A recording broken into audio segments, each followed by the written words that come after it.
In a world where it's hard to find real, authentic stories, we're here to share the true heart of the trucking industry and the soul of country music. We dive into life on the road and capture the essence of small-town America. From the brotherhood of truckers to behind the scenes at NASCAR. We're the last of the cowboys to giddy up gone boys. 18 wheels on the concrete, it's a slow and down breed, rolling like Jesse James. We're going to mix storytelling, industry insight, and musical highlights. This is the Road Show with Tony Justice and Friends, brought to you by our friends at Fitzgerald Truck Parts. Y'all come on, let's take a ride. When you're out here on the big road, putting in the miles, you sure don't have time to be waiting on parts, much less overpay for them. Fitzgerald's Truck Parts is your go-to for quality parts and fast service when you don't have time to wait. Knowledgeable people, fair prices, and no BS. So truck it up on over to FitzgeraldTruckParts.com and use code Tony at checkout for 10% off your order. This is just for my listeners. Fitzgerald Truck Parts. They're here to keep you moving forward. Hey everybody, this is Tony Justice. Welcome to the Road Show with Tony Justice and Friends.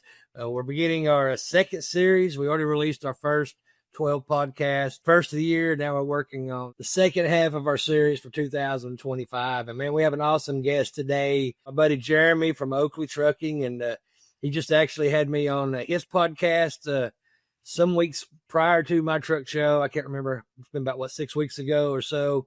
You guys have an awesome podcast as well. Recommend anybody watching today to go check out the Oakley Podcast. Is this called the Oakley Podcast? Yep. Yeah, check that out. If you guys aren't a subscriber, go watch that. Make sure you're subscribed to that because they got a lot of great information on there. So this is a pretty cool opportunity, Jeremy. Thanks again for coming on. This, I think, is a great opportunity for other drivers like myself to look at the trucking industry through the optics of a company owner. Oakley. You guys have got a great reputation, been around for 57 years. It's an incredible amount of time. So I think, once again, it's a great opportunity, to just get some feedback from you guys on different aspects of the industry. But first of all, welcome to the show, and it's a pleasure to have you on. Hey, Tony, I appreciate you asking me to come on your show. I've been catching up with a few of your episodes. You're doing a heck of a job. I know you said you hadn't been doing it long, but man, it's turning out good. You got some great guests too. Yeah, well, we've been blessed. At first we was going to call the show just the Road Show with Tony Justice, and I got looking at the list of my guests, and they're all friends that I've made over the years, doing the music, playing truck shows, driving for 22 years, and the people that I've met over the years. I said we got to add "and friends" because that's basically who my guests are. All these folks are friends that I've made and cherish their friendships and things like that. Yeah, so yeah. It's made for a really good time, and it's really made it easy because it seems like the pressure's off of me because we just get on here and we talk about whatever. I'll have a few notes over here written, and hardly ever do we go by script or anything. So just like today, you called in, I brought up some points that we was going to be talking about. And, I think I would like to go into, first of all, hearing a little history about Oakley. 57 years is an incredible amount of time. Y'all have seen a lot of ups and downs of the industry. Right now, we're kind of like, I feel like we're in one of those, I feel like, we've come down and we're kind of like here. And hopefully fixing to start back up. What's your opinion on that? Tell us a little bit about your history and where we're at today. Yeah, sure, Tony. Good question. I appreciate it, man. Well, first of all, I'm not owner of the company, but I'm a director of recruiting here, and I've been in operations, been in dispatch. I started back in 1994 working for this company, and we probably had 100 trucks when I started, and it was started by Bruce Oakley, which he's passed away now. And it basically started by him delivering some fertilizer stuff to some of his neighbors, and it just picked up from there. Long story short, he got more requests for that. Then he was able to buy some property here on the Arkansas River, which opened up, him buying barges and barging stuff into North Little Rock and then trucking it to, all these places. And it's just evolved from there. And we started out just a few core guys in the office, and we're all still here. It's really been a fantastic story. Bruce Oakley, then when I started, Dennis Oakley was starting to run, which is Bruce's son. He started running the company. Bruce was living the retired life, kind of semi-retired. And now we're on third generation, Justin Oakley, which is Dennis's son. And he's doing a fantastic job. And I can't say enough about the owners of this place. They're aggressive, keep moving, always scare you when a third generation comes in because you never know, you hear them stories. But this place these people are awesome. And Benny Weatherford, who hired me and is, 75, 76 years old now, he still comes in, 2 or 3 days a week, tells us what all we're doing wrong and giving us heck all the time. But that's all right. That keeps us on our toes, and we love it. But it's not to get too far off into the history, but man, it's not, we're a trucking company, but we're a leg of Bruce Oakley Company, Bruce Oakley Incorporated. And under Bruce Oakley Incorporated, there's Oakley Barge Line. There's Oakley Fertilizer Company. There's Oakley Grain Company. I mean, there's ports all over the United States that we have. And it's just kept evolving, and it's helped the trucking company, of course. Now we're at 900 owner-operators. And, we've got the best in the business. I can tell you that. The ups and downs you were talking about, definitely. I mean, if you're in trucking, there's the ups and downs, and we have lived them. I will say a lot more downs early on than what we have now. We feel like we have, even when it's down, Tony, we are still keeping our owner operators moving and keeping them busy. We know we got to keep them a check coming. And there's a whole nother segment that we have to do later, but we pay them by the mile, loaded and empty. And a lot of owner operators don't particularly like that until they do it, because when these low times you were talking about hit, well, they still stay consistent. The trucking company is the one that takes the hit on the rates. When the rates fall and stuff, we still try to keep our guys making money because we know it's going to pay off if we keep them. When the freight really explodes, then we're able to take care of more customers. But man, this place is fantastic. I can't brag enough on the owner operators we have, and we're going to get through them hard times. I mean, we've shown that over the years, and we're still around. We're still here. Yeah, I mean, absolutely. I think it's really, really cool. And a lot of the drivers will be able to relate, to the generational aspect of your company. And, a lot of these drivers today are second and third generation drivers. Their grandpa drove, their dad drove, and now they're driving. And when you see a company with the same type of genuine passion as these families of truckers has, that's a pretty bright spot, and something that it's very respectable and favorable, I think, for any company that could say that, and so I tip my hat to the family for that. Sounds like everybody was raised right. The generations have come along, and they're keeping it going. And you look back, it just made me think, so me and you're pretty close, same age I am. We have gone through the generation. You got to realize there's a generation with no cell phones. My grandpa, no cell phones ever, Then we're growing up, they were introduced, and really in our 20s, 30s, somewhere right in there, 25, really got started catching on.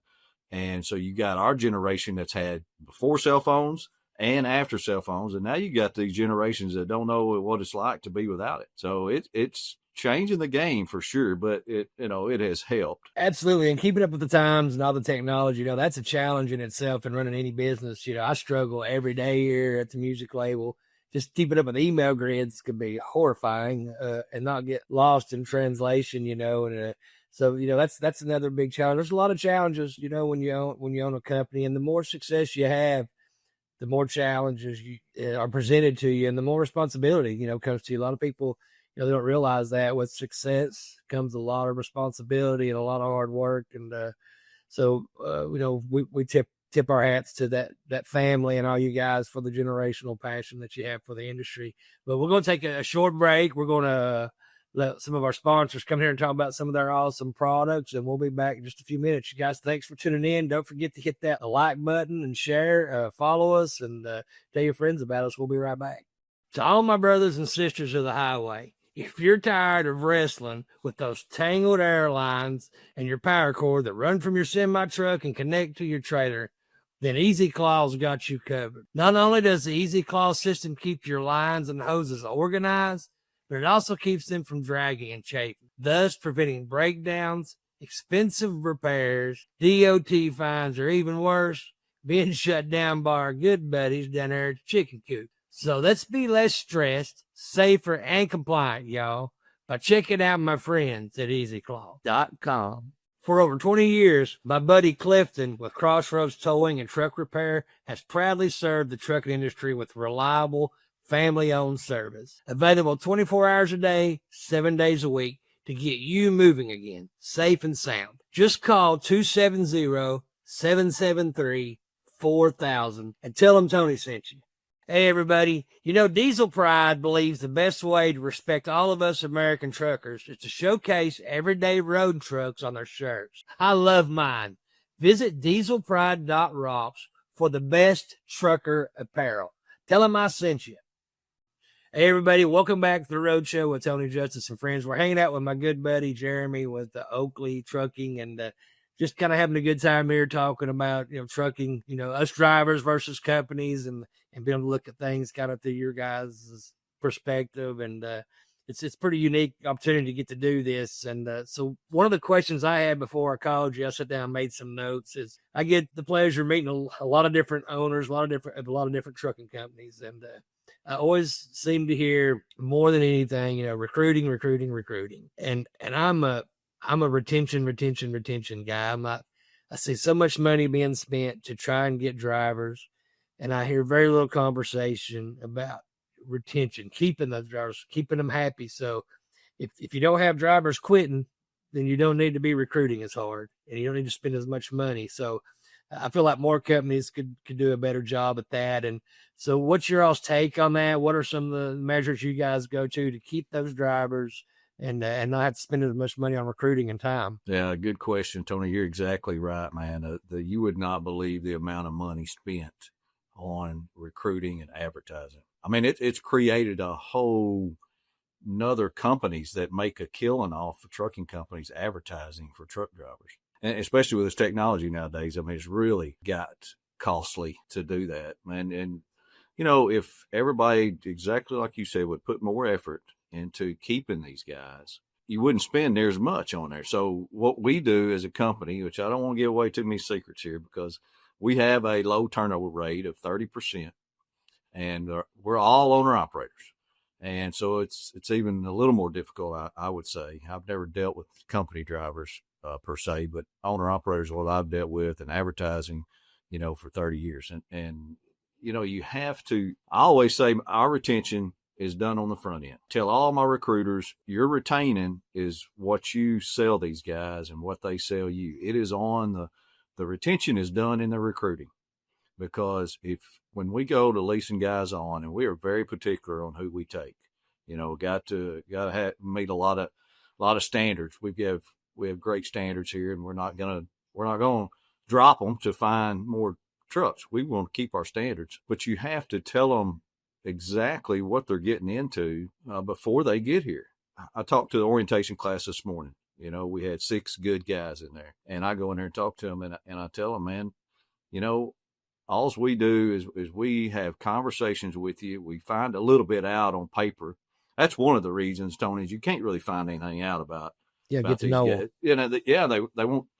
Previous companies won't tell you anything anymore. Yeah, but we have a lot of conversations with our owner operators, with our recruits coming in. We call it expectations. I mean, we get down to their family members, their hobbies, their expectations of miles, money, everything we can think of. Why are you leaving your company? What'd you hear about us? I mean, safety issues. We talk about their health, because we're looking for that right guy, and we want to get to know them before they come over here. I don't want guys coming in here and not knowing what to expect. And through orientation, they're shocked, they're mad, I didn't know that. We never have that. That is a rare occasion because of what my recruiters go through to make sure we're doing the retention on the front end. And because we want our guys to be successful. It does us no good for them to come over here and leave. We've all lost money, them and us. I don't know why companies don't put more of an effort into retaining them. The hard part, more from the driver's perspective. You can tell me that. I'll tell you my perspective from a trucking company is a truck driver is in a unique situation because they're such a wanted item. I mean, there is not many occupations out there right now, Tony, that you can quit today and be working somewhere tomorrow doing the same thing, but just with a different company. I mean, you got people emailing you, texting you, calling you. I mean, trying to constant. I mean, you guys truck drivers are getting hit from every direction. So I can just imagine it wouldn't take a whole lot for me to look at another place when I got dissatisfied for some reason. And that's what a lot of the owner operators, because you're going to have problems everywhere you go. I don't care where you go. You're going to have some situations and some problems. You're going to have them at Oakley. But if you don't confront those problems and make an effort to fix them, and you think quitting is the answer, guess what's going to happen at the next company you go to? You're going to have problems, and people's going to be trying to recruit you constantly. And it's just real easy for a truck driver. I can see me doing it, when I get mad or something and I don't want to deal with confrontation, then I'm going to start looking over here. Next thing you know, I've created a pattern that's not good. So, I just wish more guys, when they do have problems, would confront. I tell all of them to call me, and I'll tell you straight up if I can fix it or not. Hey, we're hauling. I don't want to haul this product anymore. Well, I'm sorry, man. We're going to haul that product. That's just what we do. Hey, I need more miles. Hey, I've got mad at my dispatcher. That's all stuff that's fixable. And I think that part, and us actually being, the name of my podcast is the Oakley Podcast, Trucking, Business, and Family. And that's something we try to do, and we mean it. And we try to make these guys feel good, feel like family. We want to take care of them. That helps us in our retention. That's why we got a 30% turnover rate, because we do our work in the beginning. And it's not a big surprise when they get over here. And it makes it easier to fix those problems. Yeah, I know, 22 years of driving. I've always been a company driver. I mean, there's no way I could bite off a music career and an owner operator. For sure, I'd probably pull my hair out. But, one of the biggest things that I've that always made me happy with the company that I was with was just, them taking the time to say thanks. We appreciate you, appreciate what you do. That goes a long ways with anybody, no matter if you're driving a truck or flipping burgers or whatever it is taking the time to thank your employees, especially the ones that take ownership in your company. They strive to not only grow their business, but, to help grow your business. And any trucking company worth anything at all understands that unless their drivers are successful, that they'll never be successful. You're only successful if your drivers are successful. So you guys definitely look like you do a good job of that. And the companies, I'm with Bennett Family Companies, as you know, and they just taking that time to make you feel appreciated, taking that time to talk to you if you got something on your mind. That goes a long way in keeping those drivers, and we appreciate you guys for putting that effort in there. It means a lot to us. It is getting harder to find a lot of good owner operators, but they're out there. I mean, there's some young guys getting in the business. We have young guys in orientation all the time, and they're getting in it. And so we know it's going to keep going, and it's just a matter of keep promoting it, and you take care of them. And man, if you get a good reputation as a trucking company, you take care of your owner operators, they want to tell somebody, and it just helps us word of mouth a lot better. Unfortunately, I do have to spend money on advertising.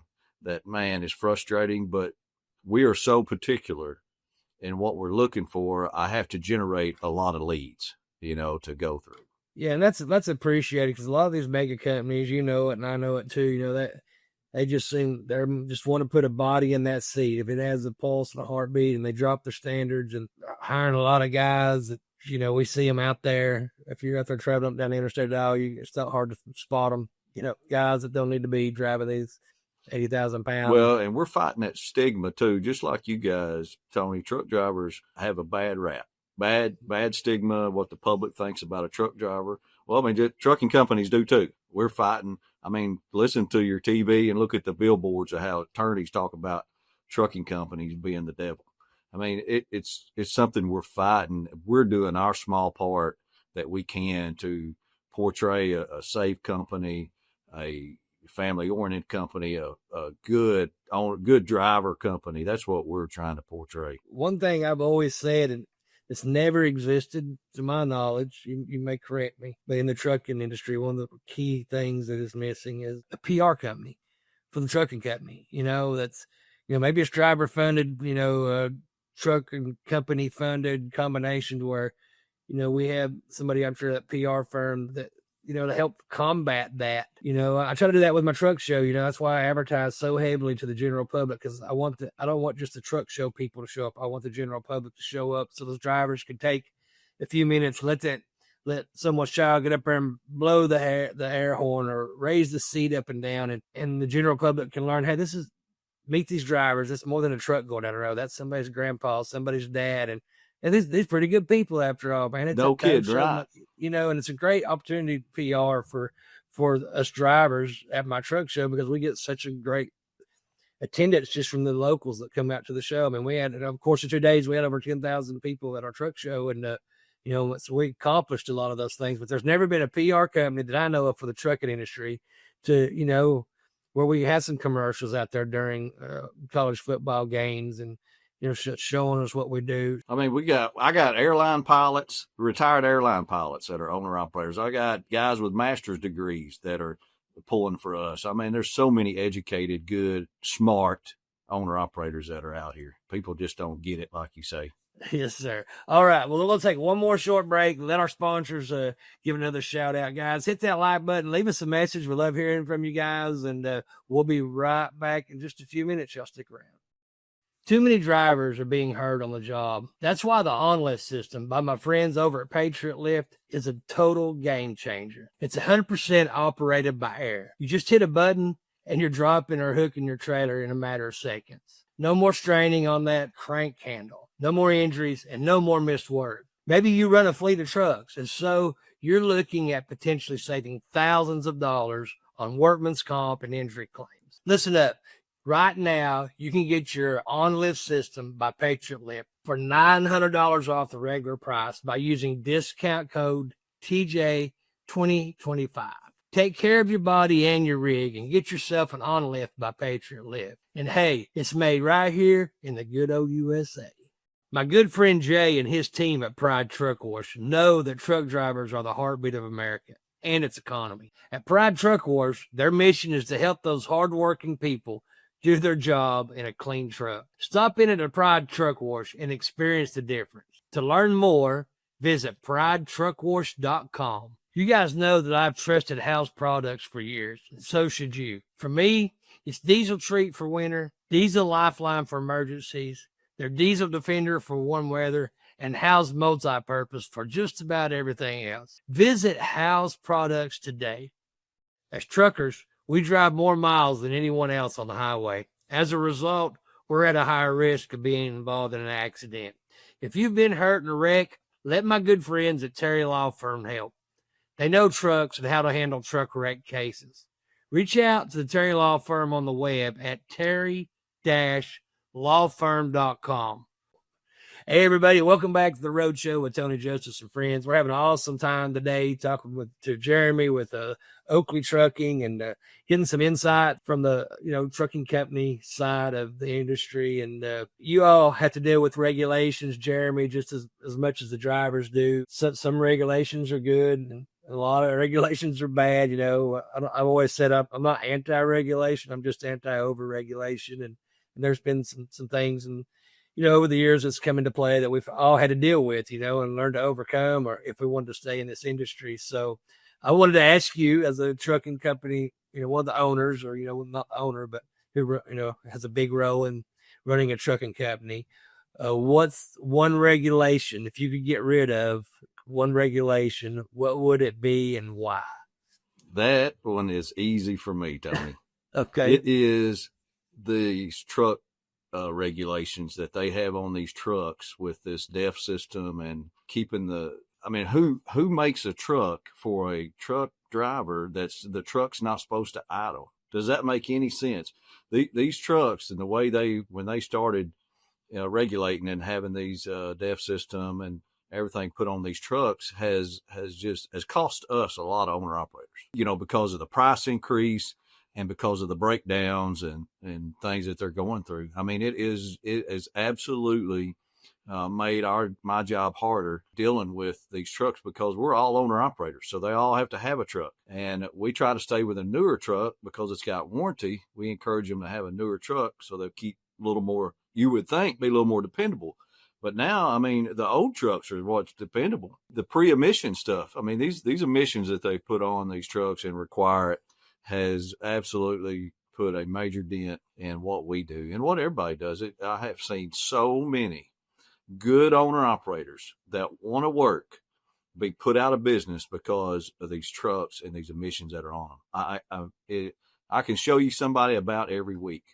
I mean, it's gone to the point, Tony, that we bought 2 trucks. So when a guy breaks down, he can rent ours and keep going, because it's turned into where they're down for a month, 2 months, or constantly. But more than that, it's broke these guys. It's absolutely broke some of them to where they can't keep the trucks going. That, to me, that is a number one regulation I wish they'd do away with, or figure out another way. I mean, these guys have got to idle these trucks, to sleep at night. The ones that don't now, that just created them the owner operator having to spend another $10,000-$15,000 on an APU if he didn't want to run his truck at night because it was bad for it. So all the ELD, the login, that stuff, our guys, man, they seem to be fine with it, but these trucks is definitely a major problem that we're having. It's to continue to have. You would think when they came out in 08, 09, something like that, it would get better, but it's not getting much better. Yeah. It's like, it's like putting a respirator on a racehorse. Yeah. And turn him loose to run the Kentucky Derby. Yeah. That's a great analogy. I mean, yeah. That's exactly what it is. It makes no sense to me. I mean, of course, I don't know all the negatives to, what it does to the environment and air quality. I'm sure there's some stuff on that side that maybe needs to be heard, but I mean, it's taking a toll on the trucking industry. It really is. Yeah. You think, by now it's been in, in place long enough where everybody just kind of take a step back and look at it, get some data from companies and owner operators and drivers and, people on the side that you talk about with the climate and all that stuff, and set back down and just like, let's figure this, what can we do without that kind of help these trucks run better, have less breakdowns, not cost as much to maintain. I mean, I know if you go to buying those filters for all that stuff, brand new filters, it's $1,200, $1,300, $1,400 plus the labor, so it looks like something could be done to kind of, help take some of that pressure off everybody. Maybe I will say this, Tony, I'll give a plug here for Pittsburgh Power. I have Bruce Mallison on every year. I probably had him on 3 times when I go to the truck show. You know him? You know Bruce Mallison with Pittsburgh I've met Power? him a time or two. I don't know him, but I know who you're talking about. Oh, he's wound up now. He's a good dude. Yeah, but they make this catalyst called Max Life, I believe. And we've had some owner operators use it, and they swear by it. It's just a little bit that they put in their fuel, and they swear they don't have any more problems with their after treatment. Yeah. So I would suggest people look into that. I always tell people too that's running the trucks with all that stuff on there. One of my sponsors is a lady by the name of Hattie Jane Rollins, and she owns a company called DPF Regeneration, and they rebuild these filters, and you can buy them from them, and the people that I know that's used them say they last and work just as good as if you go buy a brand new one, but they cost about half of what a brand new one costs. So there you go. There's some things out there to help along with cost, but I'm like you, it's a crazy regulation. I'm all for looking out for my kids. Was that the regulation you were going to say? No. What were you going to say? ELDs. Yeah. But that's another podcast. Yeah. That is. I'm with you. It is. I'm not totally against it. And we went to DC and we kind of tried to take a stand against the ELDs. We ended up getting to change hours of service for people that have to use ELDs that are not exempt, to where they could stop and take have some ability to use some common sense. If they're a little tired, they're fixing to hit Atlanta at rush hour traffic at 6 o'clock in the evening, they could stop, take a shower, eat, maybe, take a nap and go through there at 9 o'clock instead of 6 o'clock without being banged, or, they can do that without being, what's the word, prosecuted or whatever you want to say, and still finish their trip and get to where they're going, So, like, we went and fought for some hours of service splits. And when we did get a 7-3 split, we got to keep the 8-2, and didn't do away with the 30-minute break. But as long as you take it within 8 consecutive hours, you could log it when you were fueling or reloading and things like that. So we got a little bit of relief to have some flexibility. Yeah. And that's what I'm about. And I drive this bus, got the most precious cargo in it. My wife, my daughter, We just got back from South Dakota, 18-hour drive. Wow. You know, I was able to stop and wait out some storms that we were going to drive into on the way back. Some pretty big storms coming from Clarksville down into Nashville, over toward Crossville, Knoxville. You know, stopped and slept for about 4 hours. I woke up. I was rested. You know, if I'd have had to sit there another 6 hours, I'd have been ready to take another nap, but it was time to drive. You know, so I really like the flexibility as long as drivers aren't abusing that and the paper log. So, I mean, and then I learned in all of this, you know, the fight against EOD that, you know, just because we all drive trucks doesn't mean we have the same job. So does that surprise you? I said that about the trucks? No, that would be my second pick, probably for a company, because the other two companies I've been with, they all the time are like this, all this stuff on these motors is smothering them, and they, you know, the motors aren't being able to do what they're built to do, you know, and it's, like I said, it's like putting a respirator on a racehorse. It's tough stuff, but it is what it is. The trucking industry is, you know, we're flexible and durable, and we adapt and overcome, and we got to, because where would America be without us, man? And hopefully everybody takes pride in that. All the drivers out there, the companies, you know, people like yourself. At the end of the day, we put up with a lot of headaches and regulations, and we fight our way through it just so we can keep the Americans with the things they need to survive each and every day. That's something that we can all take a lot of pride in. So thank you for all your all's hard work and everything that you guys do. Thanks for coming on the show. It's always a pleasure talking with you. We've got to quit doing this over the computer and sit down and have a cup of coffee one day. Yeah, I know. We got to do that. I would like to put a little plug in for the podcast. I know we talked about it earlier. It's created a great way to communicate with our owner operators that we didn't used to have. You know, before this, it would just be rumor mill, you know, people making stuff up. And this is really talked about retention. This has been a great retention tool. I don't want to say recruiting tool, because I don't want anybody other companies to get on there and start having their own podcast and competition. But I mean, it's been great, and it's been hard. We just did our 250th episode. So we've been doing it one a week for a long time, and it's not what a lot of people would think. I don't do any news or stuff like that. I mean, I stick to what I think our owner operators would like to hear, you know, whether it's another owner operator at our company and his success story, where he came from, how he went from company driver to owner operator, how stressful it is. Now he's here so many years. So I do a lot of those, and I've had president of Arkansas Trucking Association on several times, and just stuff that I think they would make our owner operators better, Tony. And it's, I keep saying I'm going to quit it, you know, but I keep, people tell me they can't, man, you can't. I'm like, well, I don't have any other stuff. I've run out, you know, but we keep coming up with it. Well, it's a very successal podcast. I think y'all, 150,000 subscribers? No, we're just like at 65,000 subscribers. And pretty large. Yeah, it's taken off a lot more than I ever thought it would. Yeah. Well, I know I've talked to other companies, you know, that talked about your starting podcast and things like that. So I actually had that down as one of my questions, you know, to talk to you about, and to get some of that feedback and how that's working for you guys and things like that. So I'm sure there'll be some folks out there that will enjoy hearing that information and how that's working for you guys. And you know, had an ideal, and just like everything else, with a lot of hard work and determination, you know, y'all made it successful, and congratulations on that. Yeah, I appreciate congratulations on 57 years of surviving the crazy trucking industry and all the ups and downs. And man, you guys stay safe. All your drivers out there, we'll keep them in our prayers. The good Lord watches over them while they're out there on the big road. And everybody watching as well out there, guys, we love y'all. Always remember to stay safe out there. Don't ever get in a hurry when you're trucking. You get in a hurry, you're fixing to tear something up or hurt somebody. So you guys take care. Jeremy, thanks for coming on the show. We appreciate it. And until next time, we'll catch you on the road show with Tony Justice and friends down the road. Y'all take care, and God bless. Hey guys, thanks for tuning into the road show with Tony Justice and friends, brought to you by our great friends over at Fitzgerald's Truck Park. Make sure to subscribe and leave us a review. Also, follow us on my social media for more updates and behind-the-scenes content. Until next time, God bless, and as always, speed safely.